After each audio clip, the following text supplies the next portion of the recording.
त्यांचा जन्म झाला. मी मुद्दा म्हणून का सांगतोय बघा, तर एका गरीब घरात जन्म होऊन त्यांनी किती नाव कमवलं कमी कालावधीमध्ये, हे तुम्ही आता समजून घ्या यामध्ये. तर श्रीनिवास रामानुजन लहान असताना, म्हणजे त्यांचा पहिला नंबर तर येतच होता, पण असेच ते तिसरीत असताना एकदा वर्गामध्ये शिक्षक शिकवत होते. ते शिकवत असताना भागाकार शिकवत होते. भागाकार शिकवताना त्यांनी काय सांगितलं की 1000 केळी जर 1000 मुलांना वाटल्या तर प्रत्येकाच्या वाटणीला किती केळी येतील? 1000 केळी 1000 मुलांना वाटले तर प्रत्येकाच्या वाटणीला किती केळी येतील? 1 केळी वाटणीला येईल. मग नंतर त्यांनी प्रश्न विचारला शिक्षकाने, 100 केळी 100 मुलांना वाटल्या तर प्रत्येकाच्या वाटणीला किती केळी येतील? 1 केळी येतील. म्हणजे यावरून आपण असं म्हणू शकतो की त्याच संख्येनं भागलं की उत्तर किती येतं? 1 येतं. मग रामानुजन, सगळी मुलं शांत झाली, पण रामानुजन ताडकन उठले आणि त्यांनी शिक्षकांना प्रश्न विचारला. सर म्हणले, जर 0 केळी 0 व्यक्तींना वाटल्या तर 0 भागिले 0 उत्तर 1 येईल का? आता सगळीच मुलं गोंधळली, शिक्षक पण गोंधळले, कारण का प्रश्न असा होता की 0 केळी म्हणजे केळी नाही, 0 मुलं आहेत म्हणजे मुलं पण नाही. मग प्रत्येकाच्या वाटणीला 1 केळी येईल असं कसं काय? केळीच नाही, मग 1 कशी वाटणीला आहे? म्हणजे याचा अर्थ काय? 0 केळी 0 व्यक्तींना वाटले म्हणजे 0ला 0नं भागलं तर उत्तर सांगता येत नाही, हे त्यावेळी लक्षात आलं. म्हणजे शिक्षकांच्या लक्षात आलं की रामानुजन हा साधा सुद्धा विद्यार्थी नाही, तर हा कुशाग्र बुद्धिमत्तेचा विद्यार्थी आहे. मग नंतर रामानुजन 6वी 7वीला असताना त्यांच्या रूम मध्ये BA ची मुलं असायची. त्यावेळी BA ला गणित विषय, सामान्य गणित असा विषय असायचा आणि जुनी मॅट्रिक 11वी असायची. तर रामानुजन BA ला असणाऱ्या मुलांचं गणित 7वीत असताना सोडवत होते. म्हणजे थोडं विचार करा, ग्रॅज्युएशनच्या लेवलचं गणित 7वीत असताना रामानुजन सोडवायचे, ग्रंथालयातली पुस्तकं आणायचे, स्वतः सोडवायचे, त्यातली उदाहरणं सोडवायची आणि त्या BAच्या मुलांना सगळं गणित शिकवायचं. आपणाला 7वीत असताना 5वीच गणित येत नाही आणि रामानुजन 7वीत असताना, विचार करा, म्हणजे गणितामध्ये त्यांना इतकी आवड होती आणि कोणतेही गणित असू द्या ते शॉर्टकट मध्ये सोडवायचे. शिक्षक 7-8 पायऱ्या सोडवत असतील तर रामानुजन 4 पायऱ्यामध्ये त्याचं उत्तर काढायचे. आता रामानुजन जे होते ते, त्यांना गणिताची इतकी आवड होती की ती कधी कधी झोपेतनं सुद्धा रात्रीचं 2-2:30 वाजता उठायचे आणि एखादं सूत्र त्यांना, म्हणजे नवीन सूत्र काय सुचलं किंवा एखादं नवीन प्रमेय त्यांना वेगळ्या पद्धतीनं सोडवता येत असले तर ते रात्रीच उठून वहीमध्ये लिहून ठेवायचं. अशी जवळजवळ श्रीनिवास रामानुजन यांनी 3500च्या वर प्रमेय स्वतः सिद्ध केली होती. आपल्याला 9वीला प्रमेय आहेत, आपण काय करतोय, दुसऱ्यानं सिद्ध केलेली प्रमेय अभ्यासतोय तरी आपल्या लक्षात येत नाही. आणि रामानुजन यांनी गरीब कुटुंबात जन्म होऊन स्वतः 3500 प्रमेय शोध लावला. मग विचार करा, त्यानंतर जवळजवळ गणित मध्ये अशी बरीच उदाहरणं आहेत की त्याचं अद्यापपर्यंत उत्तरच मिळालं नाही. उत्तर मिळालेले प्रश्न, तर त्या प्रश्नामधले जवळजवळ 6000 सूत्र रामानुजन यांनी काय केलेले होते, म्हणजे उदाहरणं सोडवलेली होती किंवा सूत्रांचा शोध लावलेला होता. आपल्याला वर्षभरात 10-20 सूत्र पाठ करायचे असतात. त्यानंतर श्रीनिवास रामानुजन यांना गणिताविषयी इतकी आवड होती की सतत स्वप्नात सुद्धा त्यांच्या गणित असायचं आणि त्यामुळे काय झालं, त्यांना लहानपणी शिष्यवृत्त्या मिळत होत्या कारण का वर्गामध्ये प्रथम क्रमांक आल्यामुळे. पण काय झालं, गणित मध्ये इतकी आवड होती की त्यांनी इतर विषयाकडे पूर्ण दुर्लक्ष केलं आणि ते काय झाले, मॅट्रिक नापास झाले. फक्त गणितामध्येच मार्क पडले.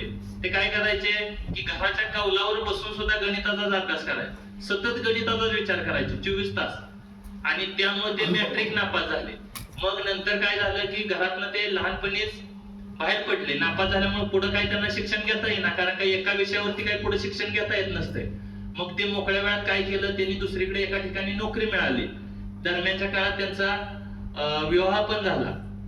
तर ते असेच मोकळ्या वेळामध्ये प्रमेय किंवा सूत्र सोडवत असायचे. मग त्यांचा लेख एका मासिकामध्ये प्रसिद्ध झाला आणि तो लेख वाचून बघून, प्रमेय त्यांची सोडवण्याची पद्धत बघून प्रोफेसर हार्डी, केम्ब्रिज विद्यापीठ इंग्लंड मधले, त्यांनी काय केलं, रामानुजन यांना बोलवून घेतलं इंग्लंडला. त्यांना भारतातनं इंग्लंडमध्ये जाता येत नव्हतं, तर रॉयल त्यांना एक सभासत्व दिलं, शिष्यवृत्ती मिळाली बाहेरच्या देशातली. पहिले गणितज्ञ होते श्रीनिवास रामानुजन, यांना ती शिष्यवृत्ती मिळणार आहे. आणि इंग्लंडमध्ये त्या काळामध्ये साधारणपणे 1904-05 दरम्यान असेल, तर ते इंग्लंडमध्ये गेले आणि तिथं गेल्यानंतर ते गणिताचं संशोधन करू लागले, अभ्यास करू लागले. पण काय झालं, अचानक इंग्लंडमध्ये थंडी भरपूर आहे, तर त्या थंडीमध्ये त्यांना क्षयाचा त्रास झाला. तिथं युद्ध चालू होतं, महायुद्ध चालू होतं, तुम्हाला माहित आहे. त्या 1900च्या सुरुवात नवीला माहित आहे, 1912च्या दरम्यान. मग त्यावेळी काय झालं, अन्न टंचाई होती, थंडी भरपूर होती आणि त्यामुळे त्यांना क्षयरोग झाला. मग ते दवाखान्यामध्ये ऍडमिट होते. त्यावेळी त्यांना भेटायला प्रोफेसर हार्डी गेले. हार्डी भेटायला गेल्यानंतर त्यांच्या टॅक्सीचा नंबर होता 1729. प्रोफेसर हार्डी म्हणाले 13 भाग जाणार, अशुभ संख्या आहे म्हणले 1729. रामानुजनला म्हटले तिथं भेटायला गेल्यानंतर. रामानुजन 2 मिनिटात म्हटले, सर हा अशुभ नंबर नाही, हा असा नंबर आहे की शुभ नंबर तर आहेच, पण एकमेव असा नंबर आहे की ज्याचे 2 घनांची बेरीज सारखी येते. आता 2 घनांची बेरीज सारखी येते म्हणजे कशी बघा, 1चा घन 1 आणि 12चा घन 1728. मग 1चा घन 1 आणि 12चा घन 1728 दोघांची बेरीज केली किती आली, 1729. आता हेच दुसऱ्या प्रकारे पण आपल्याला मांडता येतं. 10चा घन 1000 आणि 9चा घन 729 दोघांची बेरीज किती येते, 1729. तर 1729 बेरीज 2 संख्यांच्या घनाची बेरीज करून असं 2 प्रकारे मांडता येतं. अशी एकमेव संख्या आहे आणि त्यामुळं त्या संख्येला रामानुजन नंबर असं म्हणतात, रामानुजन अंक असं सुद्धा म्हणतात 1729 ला. त्यावेळी प्रोफेसर हार्डी यांच्या सुद्धा लक्षात आलं की रामानुजन म्हणजे गणितामधला एकदम तज्ञ असा व्यक्ती आहे. आणि नंतर थोड्याच कालावधीत त्यांचं 26 एप्रिल नंतर ते भारतामध्ये आले, कारण का तिथली थंडी, क्षयरोग असं झालं. आणि इकडे भारतात आल्यावर कुंभकोणम या गावी, त्यांचं मूळ गाव तिथं राहायला होते, तर कुंभकोणम या गावामध्ये त्यांचा काय झाला, 26 एप्रिल 1920 साली मृत्यू झाला.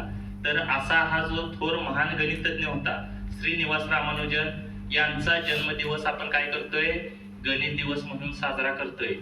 आपणाला गणिताविषयी म्हणजे रामानुजन यांच्याकडून घेण्यासारख्या बऱ्याच गोष्टी आहेत. रामानुजन यांनी गणितामध्ये भरपूर शोध लावले, जे आपण इन्फिनिटी, एखादी गोष्ट अनंत म्हणतो, त्याची अनंताची सुद्धा व्याख्या केलेली आहे.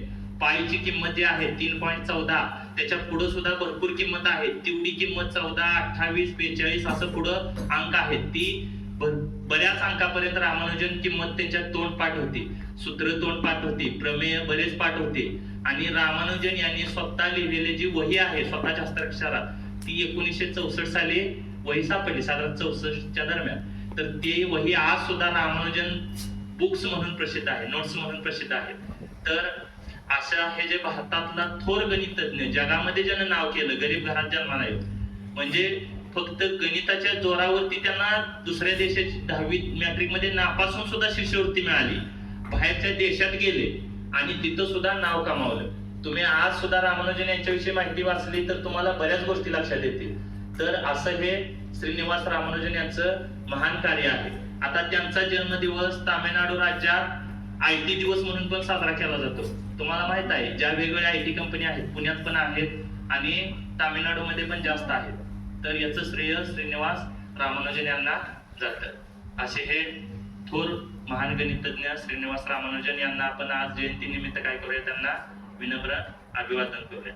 आता आपणाला किमान त्या जयंतीच्या निमित्तानं जे थोर महापुरुष असतात किंवा थोर गणितज्ञ शास्त्रज्ञ असतात, त्यांच्या कार्यातून आपण काहीतरी थोडंफार घ्यायचं असतं. आपण जे म्हणतो नाही गणित अवघड आहे, अवघड, स्वतः ग्रंथालयातनं पुस्तक आणून स्वतः अभ्यास केला, विचार करा, आपणाला शिकवलं तरी लक्षात येत नाही. तुम्हाला गणितात सुद्धा महत्व माहित पाहिजे. आता आजच्या गणिताच्या दिनाच्या निमित्तानं गणित म्हणजे काय हे आपल्याला माहित पाहिजे. गणित कशाला म्हणायचं? गणित म्हणजे आकडेमोडीचं शास्त्र, गणित म्हणजे संख्येचा अभ्यास करणारं शास्त्र. गणिताचं आपल्याला प्रत्येक क्षेत्रामध्ये गणिताचं महत्व आहे. गणितमुळे काय होतं, आपल्या बुद्धीला चालना मिळते, अवघड उदाहरणं आपण सोडवतो, आपल्या बुद्धीचा विकास होतो. त्यानंतर गणितामुळे गणित शिकणारी व्यक्ती शिस्तप्रिय बनते.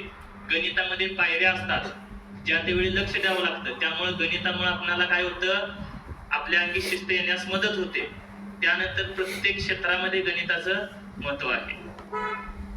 तर आता आज तुम्हाला गणित दिनाच्या निमित्तानं मी एक गाणं ऐकवणार आहे, तुम्ही ते शांतपणे ऐकायचं. आता प्रश्नमंजुषा जे आहे ते आपण नंतर घेऊ, गणितावर प्रश्नमंजुषा सुद्धा असतात.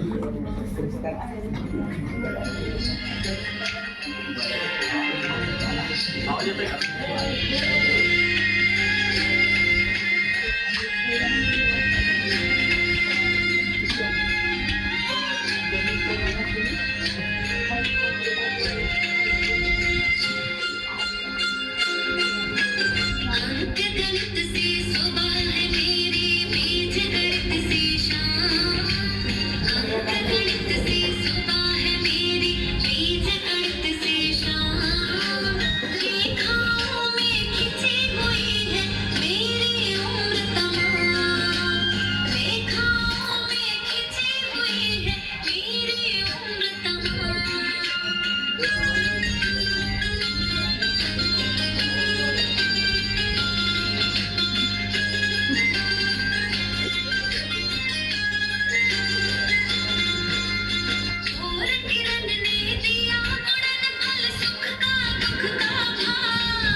गणित मध्ये कंस असतो का?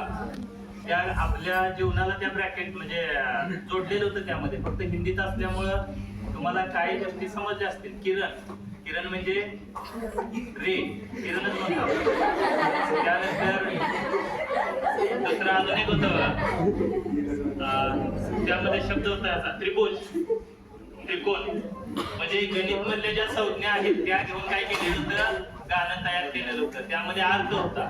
मग तसंच आता इकडे लक्ष द्या, तुम्ही काय करायचं, गणितवर आधारित एखादं कोडं असेल, त्यानंतर प्रश्नमंजुषा आपण घेणारच आहे, त्यानंतर गणितवर आधारित कविता असेल, एखादं गाणं असेल, तुम्हाला तयार करता आलं तर बघा तुम्ही, किमान आपल्याला प्रमेय तयार करायचं नाही, पण एखादी कविता गाणं एवढं जरी तुम्ही तयार केलं तरी आपल्याला भरपूर जातं. आता गणित मधले रांगोळी पण असतात, तुम्हाला माहित असेल, याच्या अगोदर तुम्ही